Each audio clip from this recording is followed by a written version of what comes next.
Forecast First, sponsored by Matex Heating, Cooling, and Plumbing.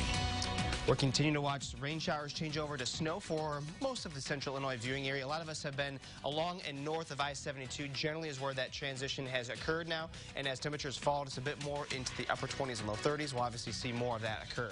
33 degrees in Champaign, warmer down south in Mattoon at 35, 37 in Effingham, 33 in Bloomington, as well as in Pine and Watsika.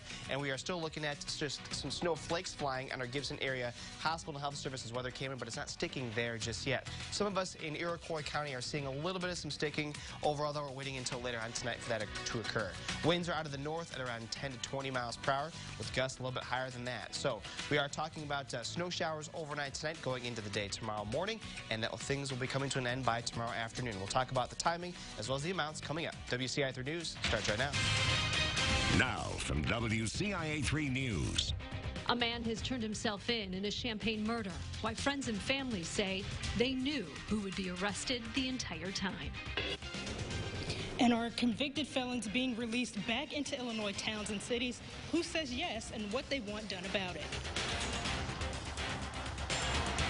Teaching assistants here in Decatur continue to push for a contract deal. I'll tell you why they're showing up to the School Board of Education meeting tonight. We're continuing to follow breaking news tonight. A suspect involved in a murder investigation is now in custody. Good evening, I'm Paul Cicchini. And I'm Jennifer Roscoe. The Champaign County Sheriff's Office has arrested 37-year-old Antoine Craig. On Sunday, deputies went to a Champaign home at Dale and West Anthony Drive for a welfare check. Instead, they found 34-year-old Tanisha Jenkins dead in a bedroom. WCIA 3's Karina Rubio is live in our newsroom. Karina, Craig turned himself in.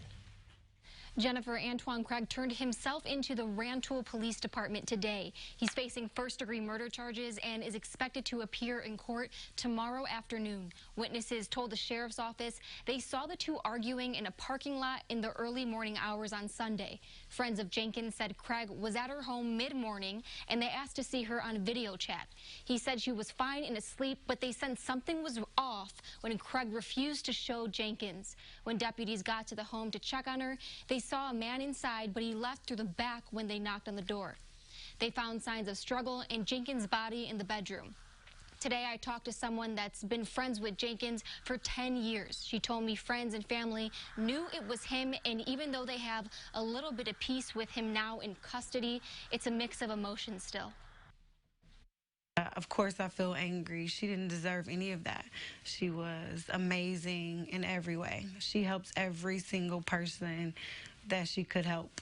Like, even if she didn't have it to help, she would do it. Like, there's no way I can see anybody taking her life like that. Witnesses also told deputies Craig asked people for a ride to the liquor store later in the day after he took off from the house. Told them he had gotten into a fight with his girlfriend, and they said it looked like he had blood on his shoes. The coroner's office performed Jenkins' autopsy today earlier, but did not tell us how she died. They say those results are still pending because of the active criminal investigation. The coroner did confirm that she was not shot. They will release more information when they get back all of their testing and lab results. Live in the newsroom, Karina Rubio, WCIA 3, your local news leader. Karina, thank you for that update. Sheriffs from around the state are asking the governor to step in and change a policy that just took effect last month. Yeah, leaders in law enforcement say the Department of Corrections is releasing inmates who finished their sentences but are not U.S. citizens back into the communities where the crime was committed. WCIA 3's Gabrielle Franklin joins us live from the Capitol now. So, Gabrielle, what are lawmakers saying about this? Well, Paul, lawmakers are calling this move a threat to public safety, and now they want an explanation from the Department of Corrections. Today, 3 senators and 3 representatives are now asking for Senate leadership for a joint hearing to question the DOC about why non-citizens are being released back into communities around the state. Now, sheriffs say before January of this year, former inmates who aren't U.S. citizens were released to Pontiac Correctional Facility. Lawmakers and sheriffs say they worry about those who are newly released getting out and repeating crimes. Make no mistake, this is not an issue of immigration. This is an issue of law enforcement, and right now our law enforcement community is not being notified in any way, shape, or form that these individuals are being released back into our communities. That is a problem. Sheriffs say they were not made aware of the change when it took effect, and calls to the Department of Corrections were not answered.